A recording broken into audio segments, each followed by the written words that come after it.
All right, Khan. Shalom, shalom. Israel, shalom to the Torah, as Yasha Allah, giving the course, all honor, glory, and praise unto the Most High God. Yahweh, in the name of the only begotten Son of Mashiach, Yahweh Shah, the word referred to as Jesus Christ, and He is the Savior of the nation of Israel. Shalom, shalom, Shabbat, shalom to the 12. All right. Another day of praying, another day of laboring, another day of resting as well through the Spirit. Um, and congregating with like-minded individuals there in this truth, man. So all praise to the Most High. Now, uh, Shalom, it's really Yasha. So I like to essentially go into Sirach chapter 18. So I'm gonna break it down if I can, to the best of my ability, through the wisdom, the small wisdom that the Most High has given me. And ultimately we're just gonna go through the chapter. We're gonna break it down through the spirit.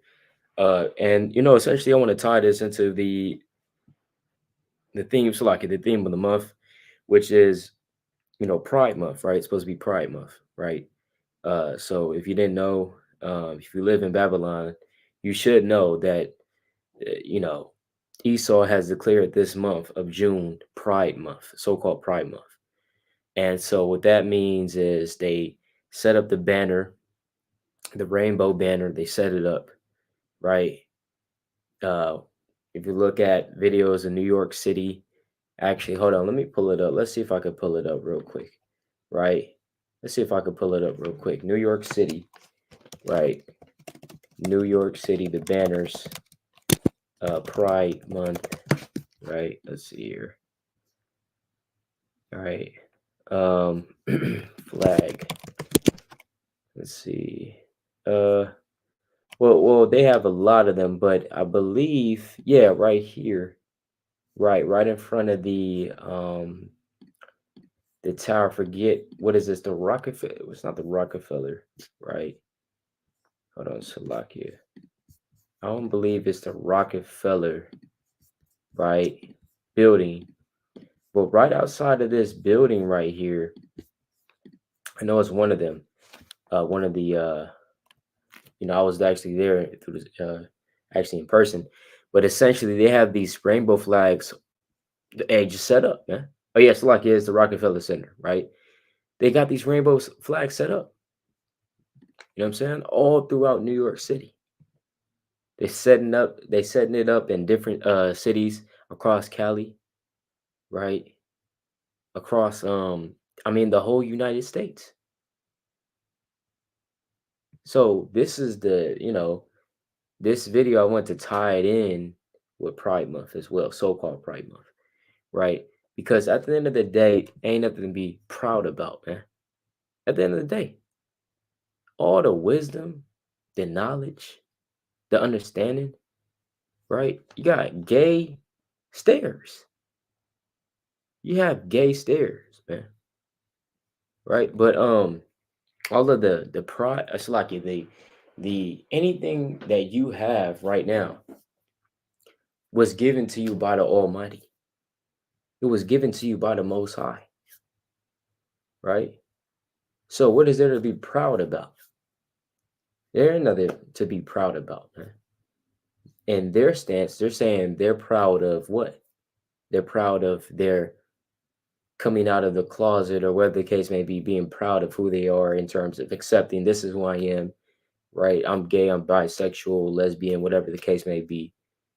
I'm proud of this. Basically, you're saying you're proud of your lust, right?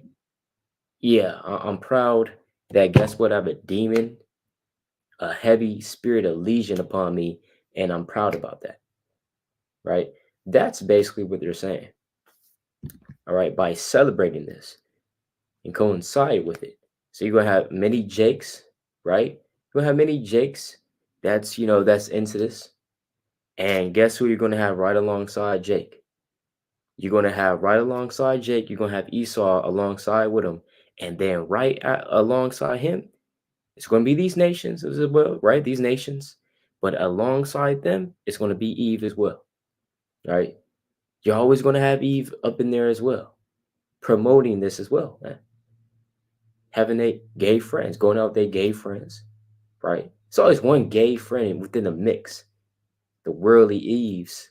It's always one gay dude in there, man. Right? So so yeah, con, right? So they doing that across, the nation, man. All right, across the country.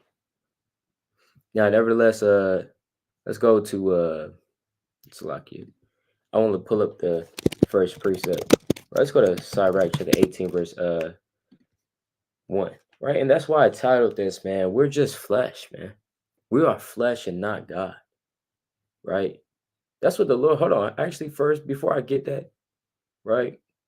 Well, actually, you think about. Hold on. So let's go to Ezekiel 28 real quick, right? Ezekiel 28, because this is the word of the Most High coming down onto Ezekiel to tell onto the Prince of Cyrus. Now, the Prince of Cyrus in this case, yes, it's talking about on a physical level. You did have a king or Prince of Tyrus. Tyrus was an ancient kingdom, right? Tyrus actual kingdom. All right, hold on. Ancient Tyrus, right? Tyre and Zidon, all right? Tyre and Zidon. Tyre, or also uh, um, uh, wrote as Tyrus as well. But basically, Tyre, it says the town on the Mediterranean coast of the southern Lebanon, right? It says located 12 miles north of the modern border with Israel and 25 miles south of Sidon. So you read about in the Bible Tyre and Zidon a lot because these were part of the Phoenicians, right? The Phoenician peoples, right, or nation, I should say. It was a major Phoenician seaport from about 2000 BCE through the Roman period, right? It says Tyre, built on an island and on the neighboring mainland, was probably originally founded as a colony of Sidon, mentioned in Egyptian records of the 14th century BCE as being subject to Egypt. Tyre became independent when Egyptian influence in Phoenicia declined. So essentially, actually, I'm gonna skip down right to where it talks about in the Bible. The town is frequently mentioned in the Bible, Old and New Testaments, as having had close ties with Israel. Haram, king of Tyre, reigned 969 to 936, furnished building materials for Solomon's temple in Jerusalem, 10th century. You can read about that, right, in First Kings. It says, in the notorious Jezebel, wife of King Ahab, was the daughter of Ethbaal, king of Tyre and Zidon. You see that? So you read about Tyre and Zidon as it says in the Old and New Testament, right? The famous Yahusha dealt with a woman, Canaanitish woman, as it says, from where? Tyre and Zidon, right? So Tyre and Zidon have been here for a long while, right? And this nation, when you go into the nation, or so like those two cities within that nation of Phoenicia, that land of Phoenicia, um, it was a very prosperous city, very prosperous nation. The reason because it was right along the coast and they was able to trade with a lot of different nations. So when they're able to trade with a lot of different nations, that means what? A richer GDP, right? Overall income, overall output, right? So their capital increased. Um, with trading came a lot of source of income. So they had a larger GDP, meaning that they were a richer country, right? They had a lot of riches, all right? So riches equal power. So nevertheless, I'm going to go to Ezekiel 28, verse 2. It says, Son of man, say unto the prince of Tyrus, thus saith the Lord God, because thine heart is lifted up, and thou hast said, I am a God, I sit in the seat of God in the midst of the seas, yet thou art a man and not God, though thou hast set thine heart as the heart of God. You see that? So the Lord said, look, even though you're exalting yourself as God, and though you're saying, I am God, I am the Most High, right? Even though the Lord said, even though you're saying this, guess what? That you sit in the seat of God in the midst of the seas, yet thou art a man and not God, though thou set thine heart as the heart of God. So he said, you're just a man. That's all you are. You're just a man and not the Most High, though you set your heart as the heart of the Most High. And who sets their heart as the heart of the Most High? Right? Let me get this right real quick. In the book, the Second Thessalonians, right? Let's go to the book, Second Thessalonians, right? Chapter 2, verse number 1. Now we beseech you, brethren, by the coming of our Lord Yahweh Shah Mashiach, and by our gathering together unto him, that ye be not soon shaken in mind, or be troubled, either by spirit, nor by word, nor by letter, as from us, as that the day of Hamashiach is at hand. Let no man deceive you by any means, for that day shall not come, except there come a falling away first, and that man of sin be revealed, the son of perdition. So the man of sin, the son of perdition, is going really into Esau, right? It's really going to Esau in the spirit, who is influenced by Satan, the prince and the power of the air, right? It says, who opposeth and exalteth himself above all that is called God. So we see that same spirit that Esau has. He lifts up his heart, and he says in his heart that he is God. Because when these nations get rich, when they are increased with goods and all this and all these different things, right? Essentially, it gets to their head, and they start to exalt themselves. Even so much that they say, I am a God, man. I sit in the seat of God in the midst of the seas. But the Most High said, look, you're just a man. Right? The people of Tyre and Zidon just men. The people of Edom just men. The people of America are just men. Right? Meaning that you're flesh. You're nothing, man. And not the Most High. You're not the Most High. Right? Nobody walking on the earth has the same power as the Most High, man. Nor the same wisdom, not the same power, not the same strength, not the same intelligence, not the same wisdom. Nothing like the Most High, man. Right? It says what?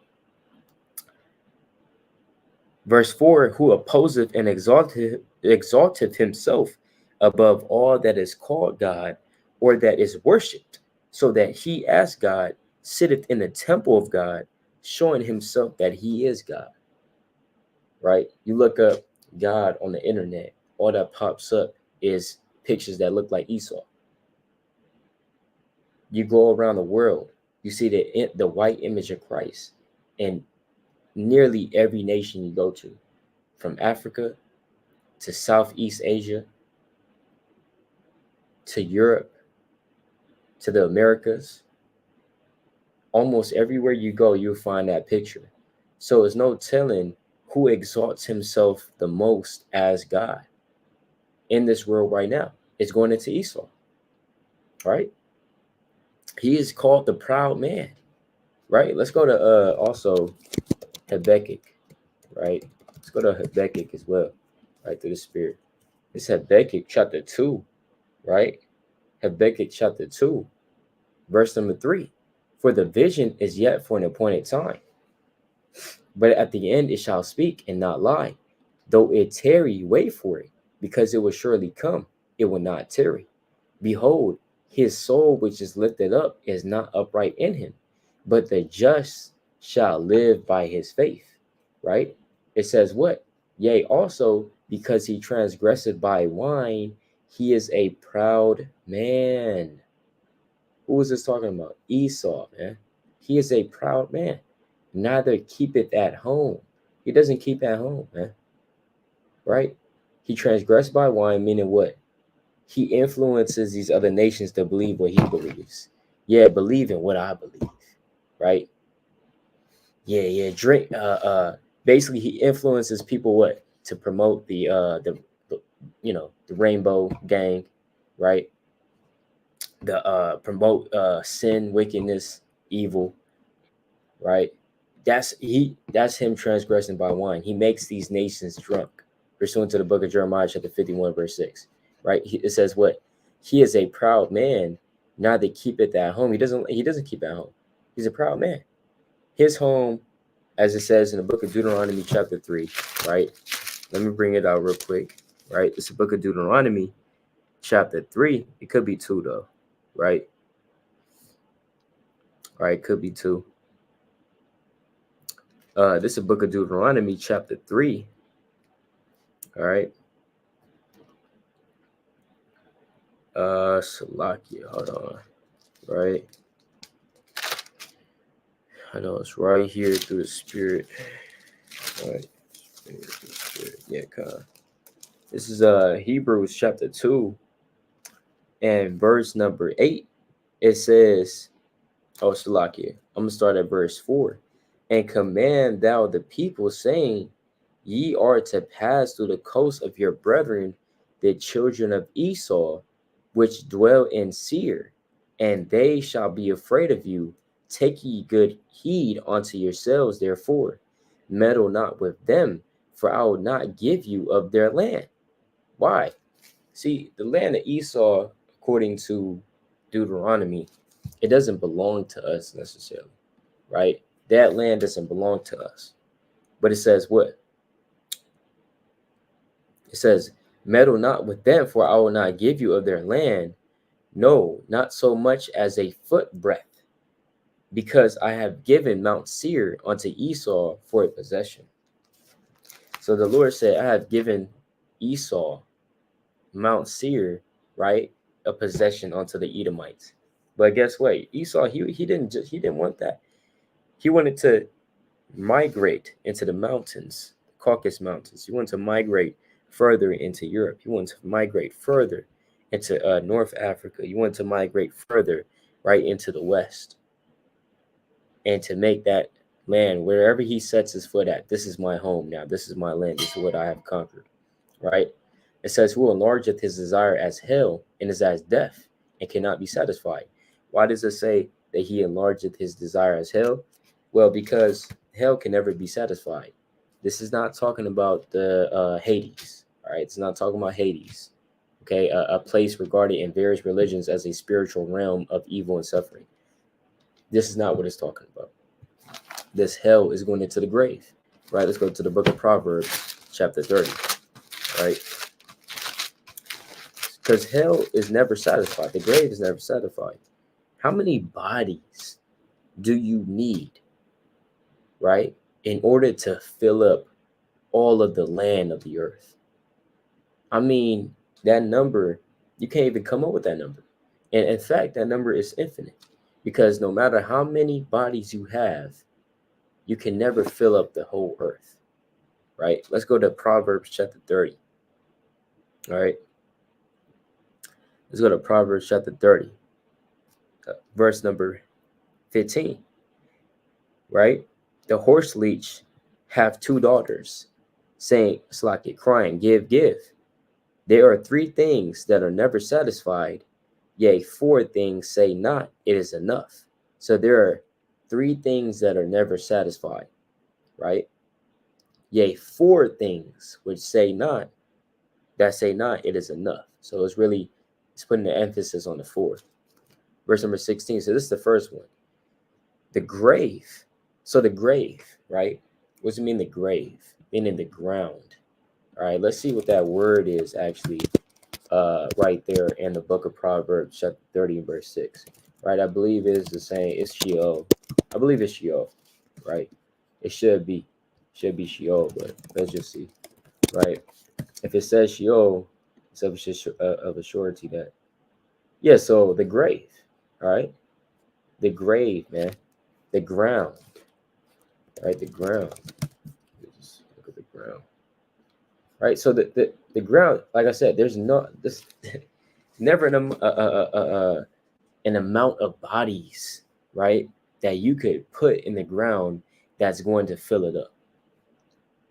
If you have a cup, it's going to come up, and you keep pouring water in it, eventually that water is going to fill that cup up, and it's not going to have any more space left for any more water.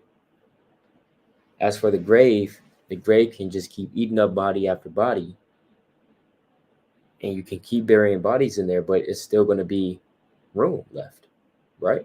It says the grave in the barren womb, right? The barren womb meaning the woman that can't have children, right? It says the earth that is not filled with water, and the fire that saith not, it is enough. Because fires, you have a wildfire, right, in the midst of a forest, it's almost impossible to put out. You know, sometimes, I mean, even takes these firefighters, it takes them like weeks, days, just to put out the fire, man. and they're using modern day technology. So how much more in the ancient world? They didn't have, all the things that these firefighters have now, and it's still hard to put out the fire, man, the wildfires. All right. So let's go back to that though. Right. Let's go back to that. So nevertheless, right, Esau, he can never have enough, right? That's why it says, "Who enlargeth his desire is hell, and is as death, and cannot be satisfied, but gathereth unto him all nations, and heapeth unto him all people." Right? So he likes to mix himself up with the nations. That's why when you look at these pride festivals, right? Look at the Pride Fest. You know what I'm saying? You know what I mean? Look at the Pride Fest. It's all nations in there, right? It's Esau. There's some of Northern Kingdom Israelites, Southern Kingdom Israelites, right? It's maybe Cush might be in there.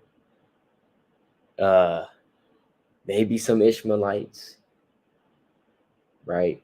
Hamites, Moabites are in there.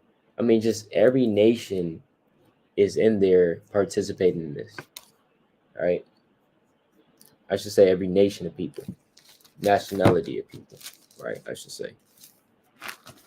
So let's go to this. Oh, Slovakia. So I'm going to keep reading that. All right. Let's go. Let's compare this to Revelation. Let's go to Revelation chapter 6. This book of Revelation chapter 6, verse number 7. So this is the fourth seal. And when I opened the fourth seal, I heard the voice of the fourth beast say, "Come and see." Right? It says, "And I looked, and behold, a pale horse, and his name that sat on him was Death, and hell followed with him. And power was given unto them over the fourth part of the earth to kill the sword, and with hunger, and with death, and with the beasts of the earth." So it says a pale horse, right? Why is it pale? Because pale horse, I mean, that is symbolic of death. You look at a horse, a lively horse that still has a spirit upon him, right? Still has life in him, healthy. He's not going to be pale, right? When he loses his spirit and his spirit goes back up to the Most High, he becomes pale and lifeless, right? The same is it with this. That's why Esau, or the force of Esau, I should say, the spirit that he comes with is likened unto a pale horse because he is death. He's a representation of death, right? He is the real Grim Reaper, man. Well, Yahweh Shah, actually, if we want to be technical, he was the Grim Reaper, all right, in terms of the destroyer in Egypt. But Esau, he's the Grim Reaper on the left hand side. See, Yahweh Shah, he does it for the father. Esau, he does it for his father, the devil. All right. It says, "And hell followed with him." So we see the same type of phraseology when comparing Habakkuk chapter 2, verse 5 and Revelation chapter 6 and verse 8. We see the same type of phraseology here. His name that sat on him was death, and hell followed with him. In Hebrews 2 and verse 5, it says the exact same thing, but really it's saying the same thing in essence, but just with different words, right? And it's saying, "And power was given unto them over the fourth part of the earth to kill with sword, and with hunger, and with death, and with the beasts of the earth." All right. And this is none other but Esau. Who else has done this? Has conquered the fourth part of the earth, right? Some brothers break this down as to say the fourth part in terms of the world being divided into parts, and the fourth part being the western hemisphere, right? So if we look that up, the western hemisphere is the half part of the earth that lies west of the prime meridian. You see that? So the western hemisphere. So some people break that down as to say this is talking about the western hemisphere. All right. Because Esau does have most dominion over on this side of the planet, but at the same time, four is the number of completion, and so four is also denoting the fact that, guess what, Esau has power over the whole earth, right? Because we know that pursuant to Job chapter 9 verse 24, the earth is given into the hand of the wicked, the whole earth, right? That's why Esau has conquered the whole earth. right? Let's go to, for example, the Great Empire of Britain, right? The Great Empire of Britain. This is crazy. This always amazes me every time I look on a map of the land masses that Britain has conquered. It's just crazy how much land that they conquered, right? But nevertheless, if you look at this map, this is pretty much all the lands that they conquered. That's under their dominion, all right? And as you can see, Canada within itself is very large. Australia within itself is very large. So Australia is founded by Britain. New Zealand is, right? Malaysia has part in that. Hong Kong has part in that.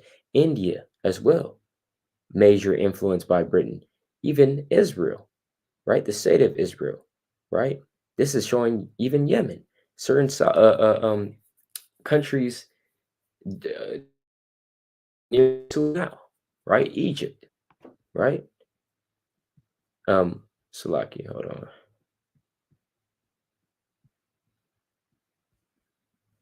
Yeah, so even certain countries over here, all right? And we can't forget about America because the dominant nation that conquered well, I shouldn't say that conquered the U.S., but that the U.S. stems from is Great Britain. There's a reason why we're not speaking French right now. There's a reason why we're not speaking Spanish. The Spanish were already over in America before the British, right? The Spanish came, the Spanish, the Portuguese, they were in the Americas before, prior to the English. But there's a reason why we're not speaking Spanish right now. Even though Spanish is very much spoken in America, the officially unofficial language of America is English.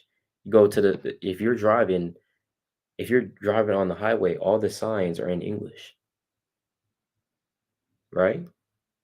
You're filling out papers for interviews and stuff and things of that nature. It's English. So some people say, "Oh, well, the official language of America is not English." I'd say it's officially, it's officially, unofficially the language, the language of America. You need to know English. I mean, that's just a given to operate in this nation. So we understand English is the lingua franca of America and the world. But nevertheless,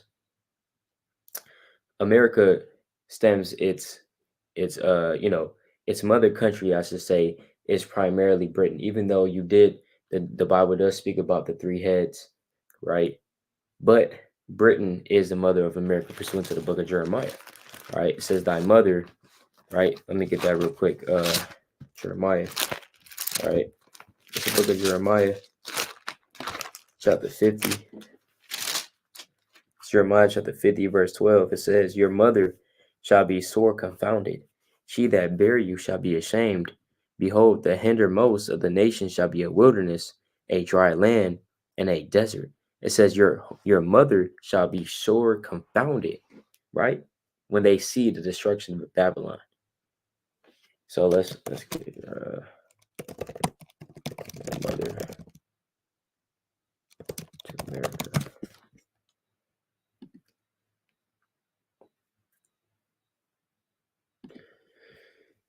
So let Esau tell it, man.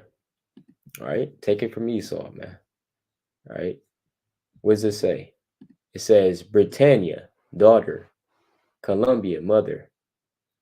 Political cartoon showing the national personifications of Britain and the United States meeting as mother and daughter. So, who was the mother in this case? The mother would be Britain. And who was the daughter? America, right? And this is from 1898. So we're not just making this up, man. Britain is the mother of America, right? There's another photo too. There's another photo. right? It's another photo,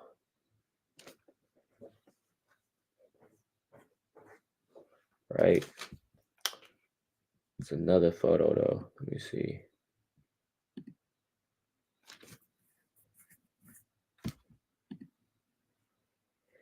So this says, what is the mother country of the United States? Great Britain. Great Britain was the mother country of the United States before it gained independence. Spain was the mother country of many countries in South America during the colonial period.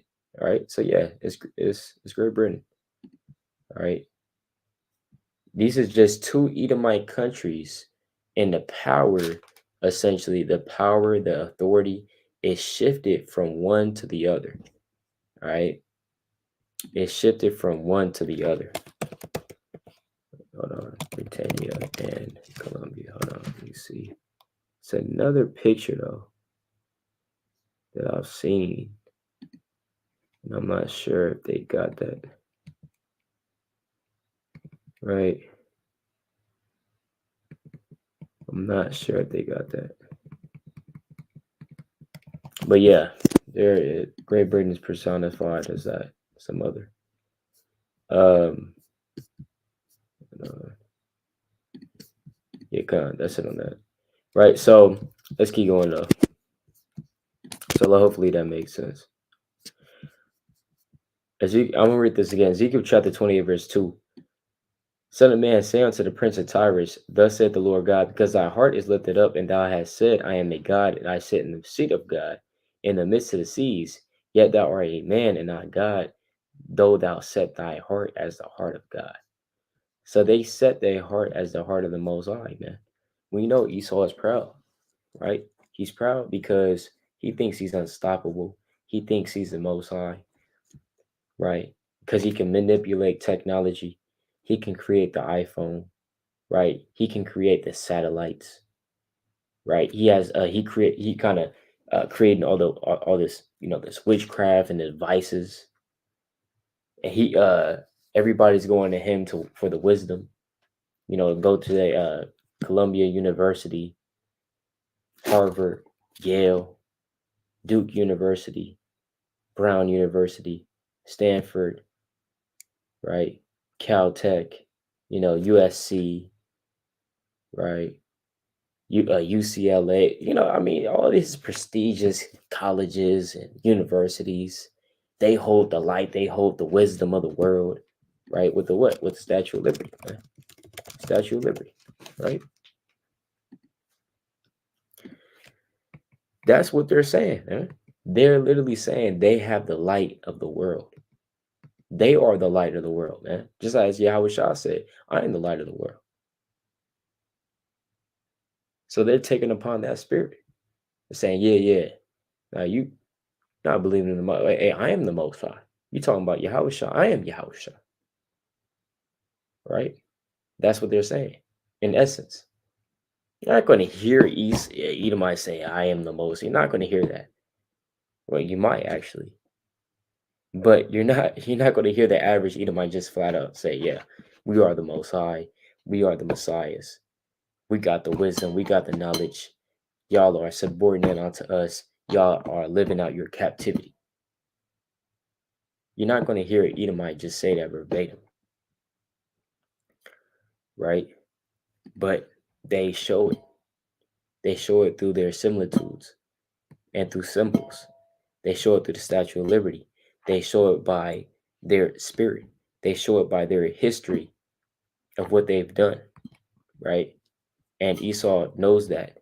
Deep down in his spirit, he knows that this world is for him. But the world to come is for the Israelites, man. All right? The world to come is for the Israelites.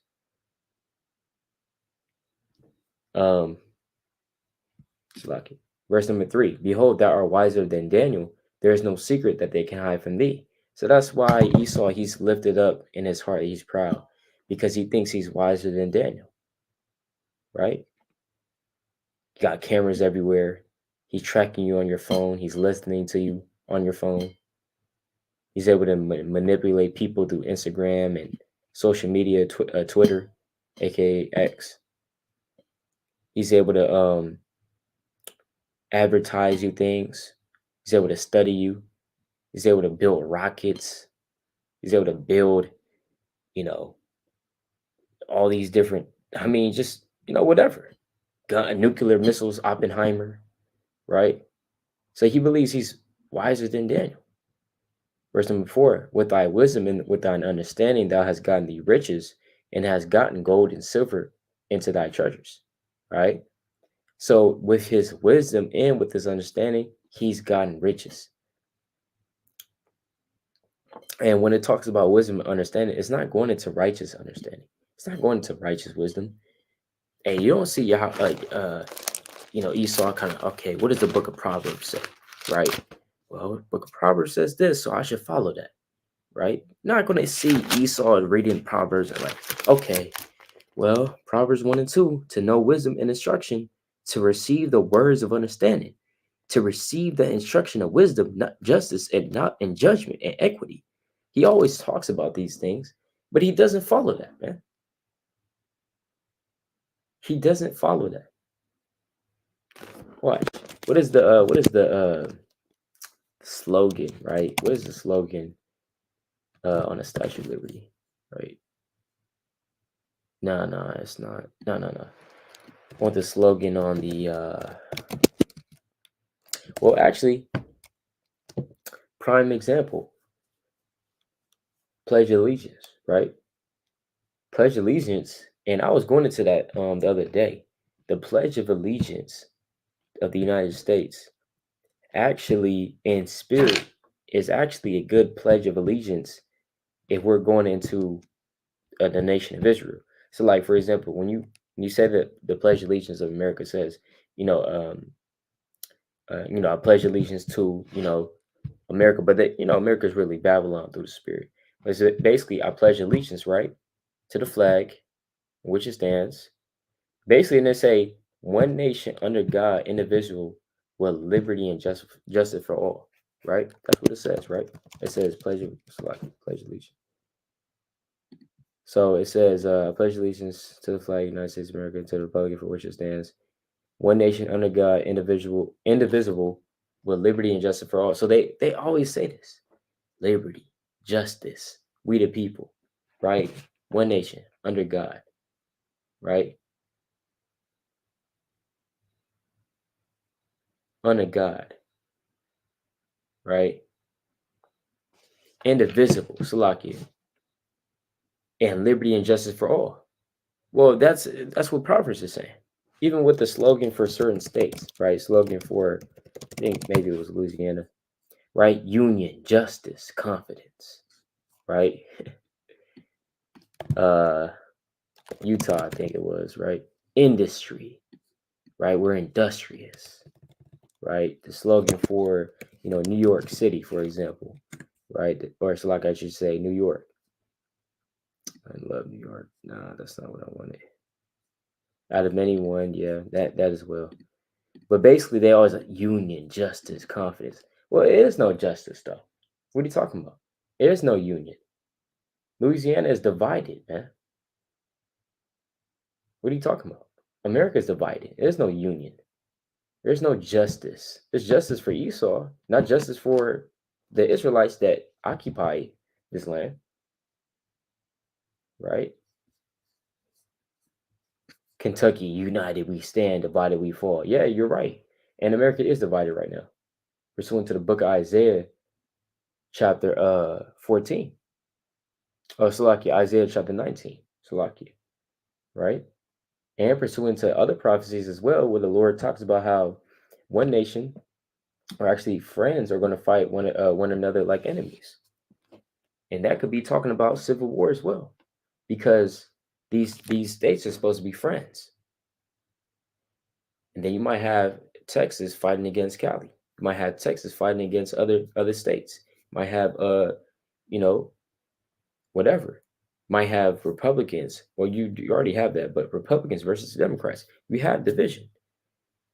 But so Esau is not going to read this and be like, okay, I'm gonna do it according to the words of the Lord. No, it's his union, it's his justice. What he defines as justice, it's what he defines as confidence. What he defines as What does it say? Judgment, equity, instruction of wisdom, and all manner of knowledge. It's his definition. He kind of takes it upon himself, right? He's not going to do it according to the Lord. He's not going to do that. All right.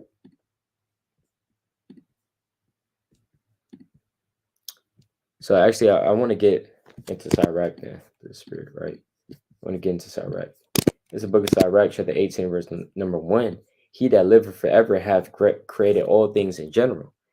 The Lord only is righteous, and there is none other but he, who governeth the world with the palm of his hand, and all things obey his will. For he is the king of all, and by his power dividing holy things among them from profane. So he governs the whole world with the palm of his hand, man. And all things obey his will. So if you think that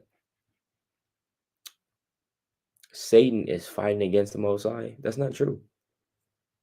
Satan, he works for the Most High, right? He's always on the job. He does exactly what the Most High tells him to do.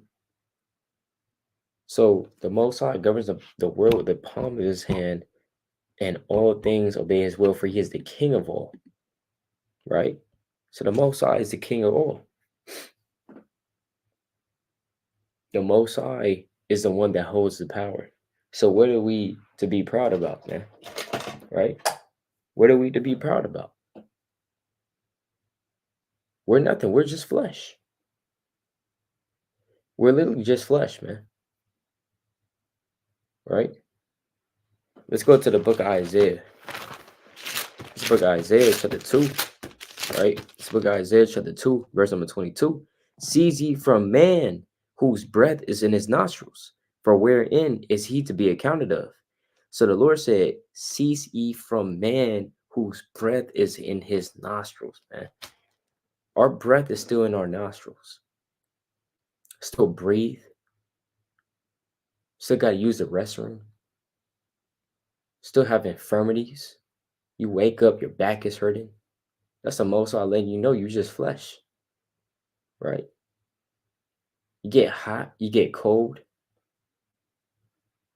You know, women, they have their periods, menstrual cycles. That's a state of humbling, man. You know, men got to work, literally sweating, pains, afflictions, tribulations, temptations. All of this is to show us that we're just flesh, man, at the end of the day. So Esau, in his pride, even though he's literally just putting these things to the side and just having this warped mindset, thinking that he is the Most High, man. And certain Jakes believe that too, man. Hence, what's the dude's name, man? Sixth God, right? The sixth. He says he is the sixth God.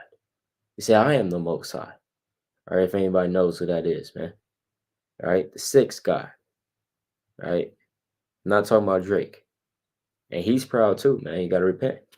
All right, he's proud too. All these rappers, man. They have a sense of pride in them. But it says again, cease ye from man whose breath is in his nostrils.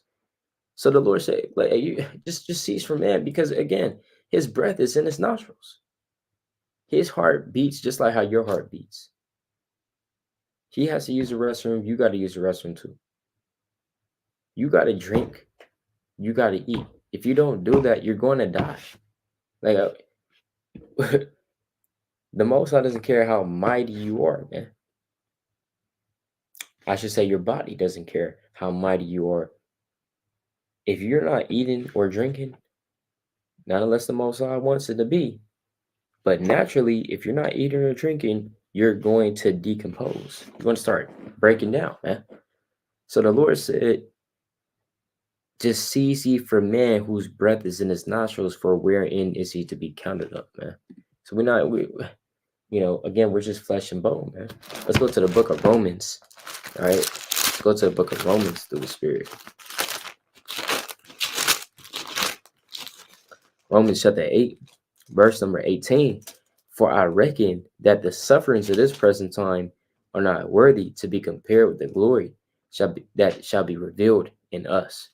For the earnest expectation of the creature waited for the manifestation of the sons of God.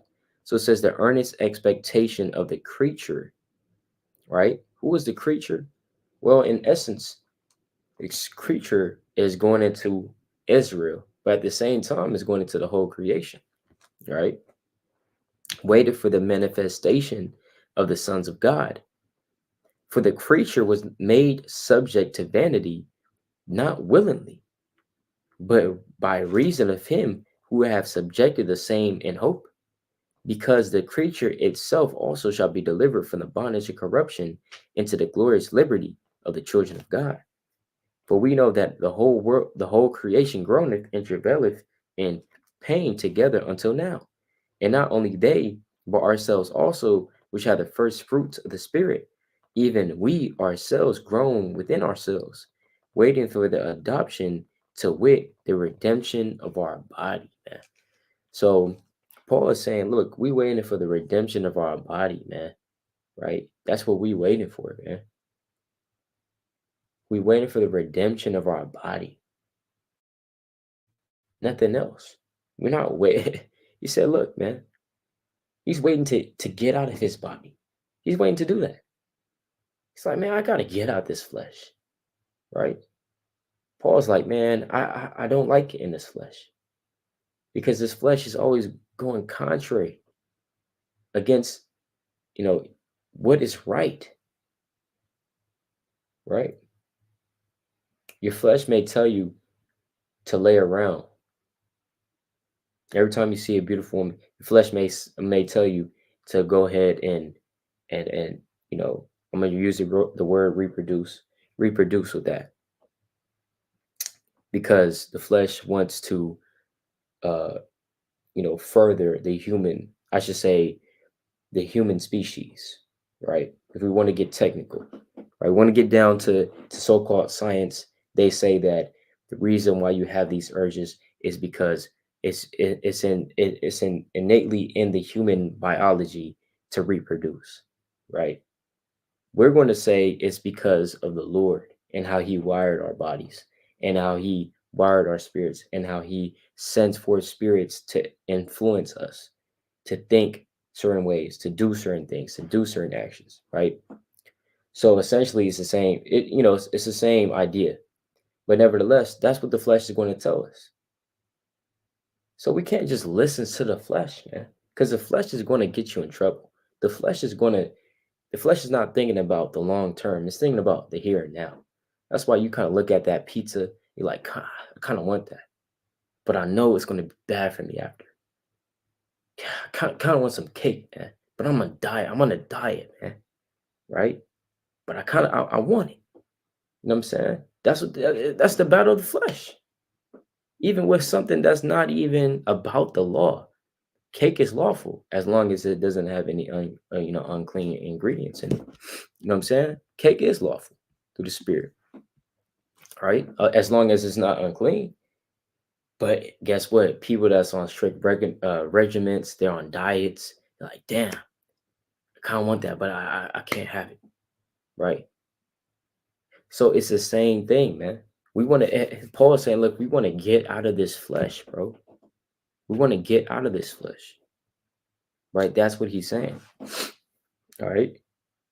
So at the end of the day, we're just flesh, right? Let's go to the book of Second Corinthians. Yes, we got the spirit of the Most High upon us. All praises. But at the end of the day, we still have to be subject to this flesh until the Most High clothes us with the spiritual house, with the spiritual body. This is Second Corinthians chapter 5, verse number 1. For we know that if our earthly house of this tabernacle were dissolved, we have a building of God, and house not made with hands, eternal in the heavens. For in this we groan earnestly, desiring to be clothed upon with our house, which is from heaven. If so be that being clothed, we shall not be found naked. For we that are in this tabernacle do groan, being burdened, not that not for that we should be unclothed, but clothed upon, that mortality might be swallowed up of life.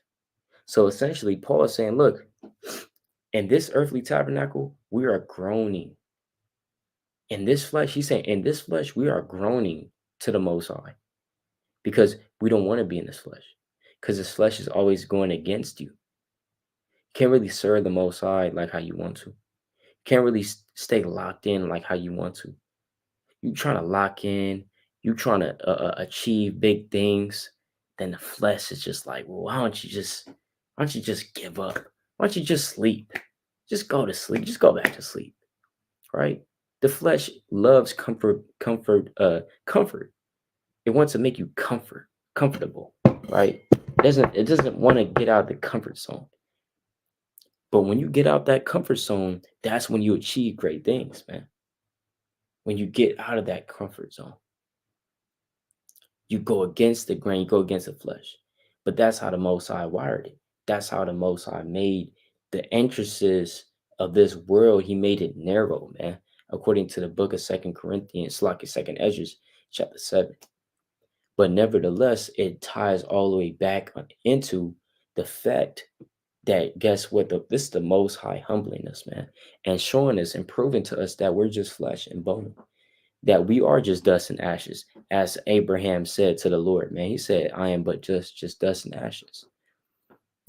That's why the Lord said in Sirach chapter 10, He said, "Why is earth and ashes proud?" Let's go to the book of Sirach chapter 10, verse number 9. Why is earth and ashes proud? Salakia, there is not a more wicked thing than a covetous man, for such an one setteth his own soul to sale, because while he liveth, he casteth away his bowels. So he said, why is earth and ashes proud, man? Who is that earth and ashes? That's going into us. Those of us that's as long as your heart is still being, well, look, we're just dust and ashes, man. And the Lord said, why is earth and ashes proud? Why are we vaunting and boasting ourselves above the Most High? Why are we saying, yes, I'm proud. I'm proud to be whatever, man. The Lord said, if you want to glory in this. Right? Let's go to the book of Jeremiah, chapter 9. He said, if you want to glory, he said, look, the Lord said, look, if you want to glory, I'm going to give you something to glory about, man. Right? This is the book of Jeremiah, chapter 9. And verse number 23, it says, thus said the Lord, let not the wise man glory in his wisdom, neither let the mighty man glory in his might. Let not the rich man glory in his riches. So the Lord said, don't let not the wise man glory in his wisdom, right? Don't brag about, the Lord said, don't brag about how, deep, wise, smart, intelligent, right? You are. Neither let the mighty man glory in his might, right? The strong man, the mighty, maybe you're fast in athletics, right?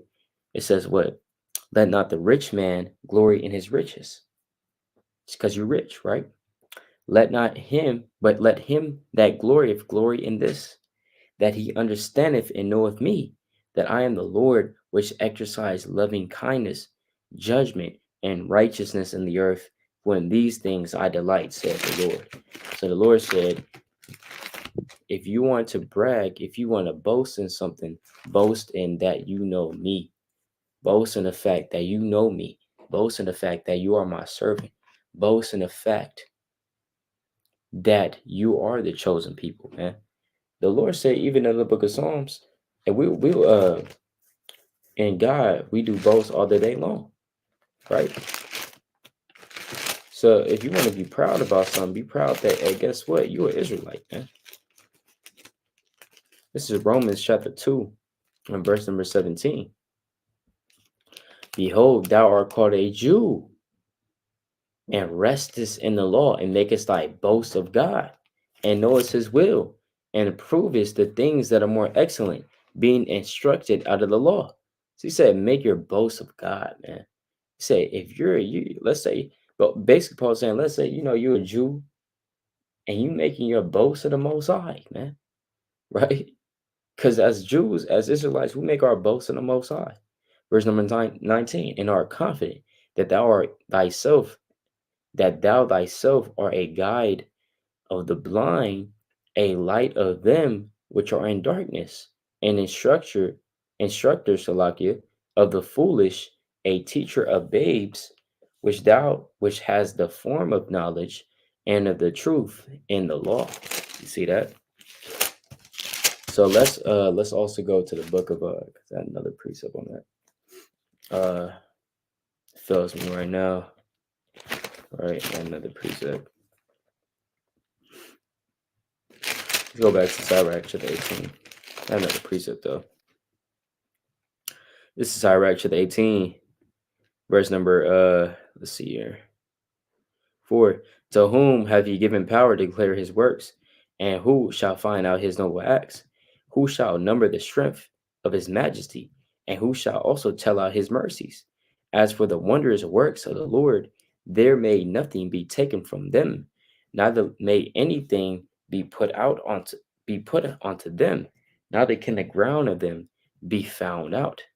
When a man have done, then he beginneth, and when he leaveth off, then he shall be doubtful. Right? So look, it says, "What is man, and whereunto serveth he? What is his good, and what is his evil?" Now, Salakia, I remember the precept of the Spirit. Let's go to 1 Corinthians,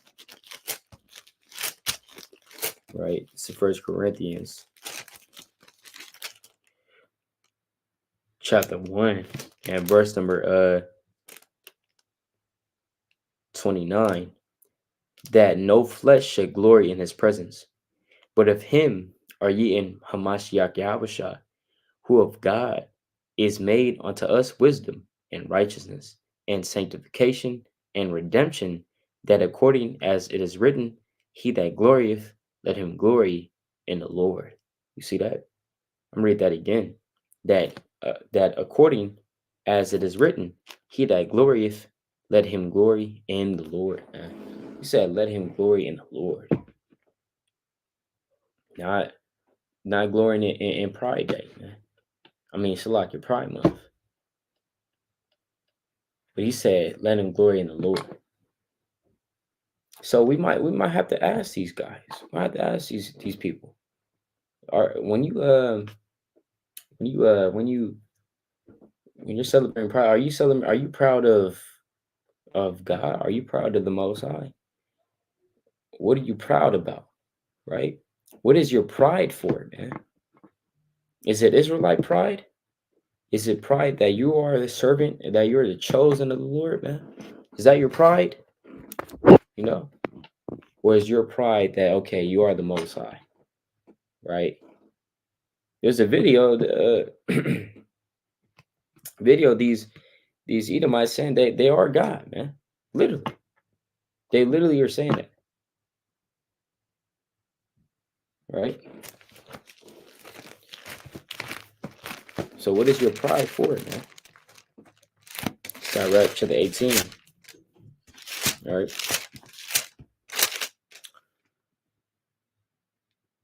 Verse number 9. The number of a man's days at the most are 100 years. And see, that's also humbling as well. Because even if you live to be 100, which is rare, right? They say like the average um, lifespan is like 70. All right, in America, it's like 70, around 70 something. All right, that's the average, as they say. And it's higher for other countries like Japan, for example. Just because, you know, if we're solely looking at lifestyle, then yes, right. But nevertheless, the most high, or Cyrus is saying at most, is 100 years. How long has the Most High been around? His days are without number, and in fact, he is before time.